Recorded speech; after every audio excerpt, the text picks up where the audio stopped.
Hi guys, welcome back to my YouTube channel. So guys, मेरो चाहिँ exam आइसकेको छ. अब चाहिँ मेरो एक्जाम आउन 1 week बाँकी छ. हाम्रो चाहिँ 21 डेजको भ्याकेसन त के भन्नु, भ्याकेसन त भन्न मिलेन. एक्जाम प्रिपरेसन बिदा थियो, जसमा चाहिँ म 21 डेजमा म कति दिन बिरामी भएँ. 21 डेजमा ठ्याक्कै हाफ बिरामी भयो कि 11 डेजमा बिरामी भएँ. अब मसँग बाँकी छ 7, 8, 9, 10 डेज बाँकी छ. And I am starting. I am traumatise. अरू के हुन्छ त्यो सब I am right now. Because म चाहिँ 4वटा सब्जेक्ट छ. मिड टु स्टार्ट गरेको 3 दिन भइसक्यो. आज इट्स 4th डे एन्ड मैले जस्ट पास्ट इयर क्वेसन मात्रै पनि भ्याएको छैन. म बिहानको 5 बजेदेखि 5 बजे त होइन 6 बजेदेखि लागिपरेछु लिटरल्ली. नन स्टप खाना खान्छु, टोइलेट जान्छु, आउँछु, बस्छु. त्यही पनि केही भ्याइ छैन गाइज. अब चाइल्ड छ, त्यस्तो गाह्रो. चाइल्ड फ्यामिली कसरी म्यानेज गर्छु आई डोन्ट नो.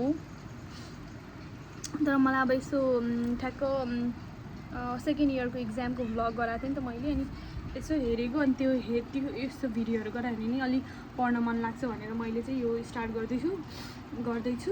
आज चाहिँ अब मसँग जस्ट 1 week बाँकी छ. 1 weekमा मैले के कति पढ्छु, let's see guys. Let's read with me. अनि एक्जाम आउने अनि मेरो फेसमा पिम्पल नआउने, नो, हुन सक्दैन. किनभने म यति ट्रमाटाइज छु बिकज अब त्यो 21 डेज त इनफ हुन्थ्यो होला नि त. बट म यति सिभियर बिरामी भएँ आई कान्ट एक्सप्लेन. बल्ल अलिकति मलाई त्यो पनि मैले औषधि लिइरहेको छु. अनि अलिअलि रिलिफ भयो. म पढ्न लायकको बाँकी छु अहिले चाहिँ. अनि त्यही भएर मैले 3 दिन भयो स्टार्ट गरेको. 3 दिनमा त 2 दिन चाहिँ मैले अलिक सिरियस नभएर पढेँ. आज चाहिँ म एकदम सिरियस नन स्टप पढेँ. त्यही पनि भएको छैन. तर अब चाहिँ म यो मिड टुलाई क्लोज गरेर अब म भोलिदेखि चाइल्ड स्टार्ट गरिदिएको. अनि मेरो फेसमा हेर्न सक्नुहुन्छ पिम्पलु.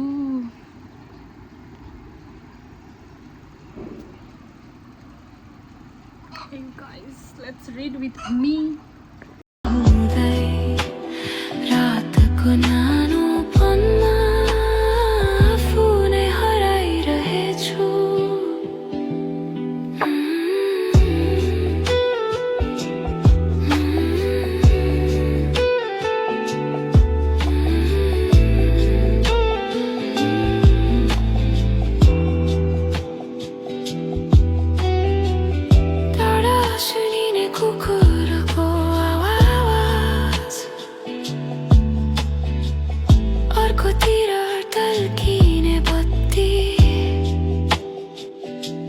सबैले रातको कथा फुसफुसाएर सुनाइरहेछै.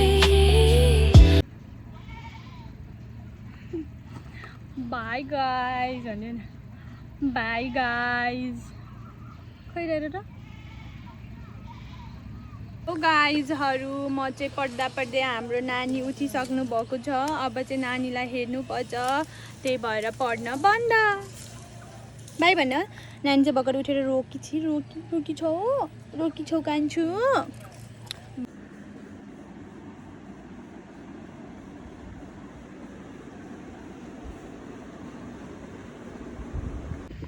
Hi guys, now 7 days remaining for my 3rd year board exam. अहिले पनि म लास्टै तनावमा छु.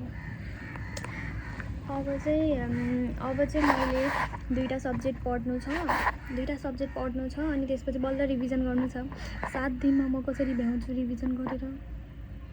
7 दिन पनि के भन्नु. 7 दिनमा चाहिँ अब जस्तै एक्जामको अगाडि त अरू सब्जेक्ट पढ्दिनँ, त्यही एउटा सब्जेक्ट मात्रै पढिन्छ नि त. त्यही भएर अझै म 2 दिन माइनस गर्छु. 5 दिन छ. आई हेभ 5 डेज रिमेनिङ, जसमा चाहिँ मैले 2टा सब्जेक्ट भ्याउनु छ पढेर. अनि त्यसपछि 3टा सब्जेक्टलाई रिभाइज गर्नु छ. अनि मैले चाहिँ हिम्मत हारेको छैन, तर एकदमै धेरै विकनेस भइसकेको छ, विकनेस जसमा चाहिँ अब हिजो भिडियो गराएन है। अनि हिजो पनि कति बजी उठेँ, 5 बजी त उठ्छु। 5 बजी उठेर अनि 5 बजी उठेर आधा घन्टा योगा गऱ्यो। अनि त्यसपछि चाहिँ 5:30 बजीबाट त्यो पनि अझ माइन्ड हुँदैन, त्यो पनि अझ त्यस्तो पढ्नलाई त्यो बसेको हुँदैन कि, त्यो अलि पछिबाट बस्छ 6-7 बजीबाट। अनि एकदम त्यतिखेरदेखि बसेको। अनि खाना खाने बेला उठेर बाहिर गइन्छ, खाना खाइन्छ लन्च दिउँसोको। अनि त्यसपछि फेरि बस्ने हो। तर खाना खाइसकेपछि यस्तो निन्द्रा लागेको हुन्छ, यसरी निन्द्रा मारेर आँखालाई यसो गरेर, ओ माई गड। अनि चाहिँ निन्द्रा माडेर निन्द्रालाई चाहिँ भगाएर पढिन्छ। यो सब स्ट्रेसले गर्दा हो, इक्जामको स्ट्रेसले गर्दा। अनि शान्तिमा भेटिन्छ तुनसँगै बग्दै आफू नै हराउँदै रातले सुनाएको गीत मनमा बस्छ।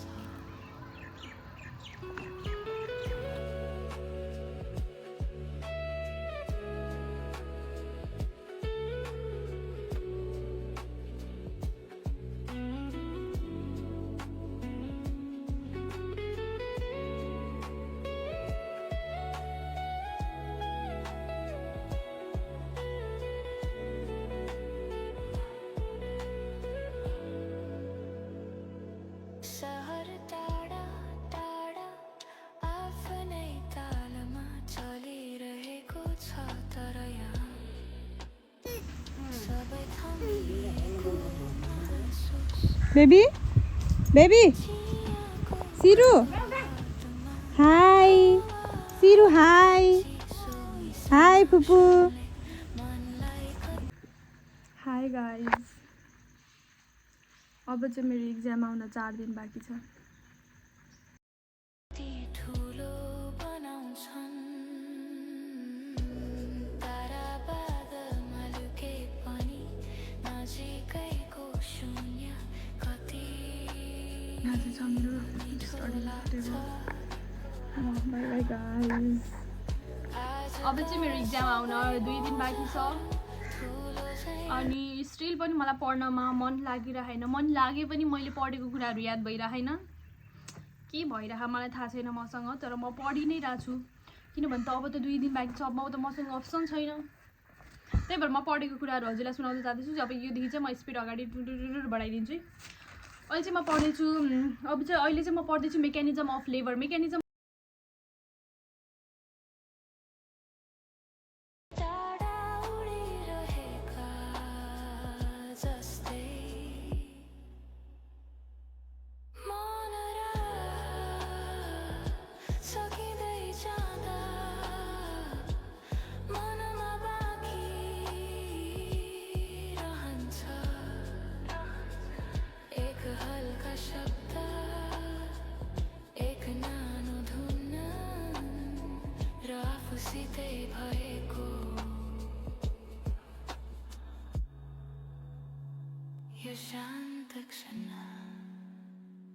हाई गाइज, भोलिदेखि चाहिँ मेरो इक्जाम छ।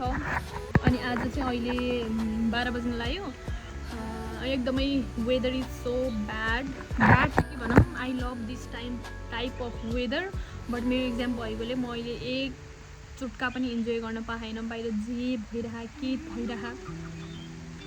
तर टु बी अनेस्ट भन्यो भने मलाई केही आइरहेन। एउटा क्वेसन याद गर्न 2-3 घन्टा लागिरह। के हुन्छ लेट्स सी। म नेगेटिभ होप गर्दैन, त्यही पनि मैले होप हारेको छैन। Let's study with me in this rainy season, rainy मौसम।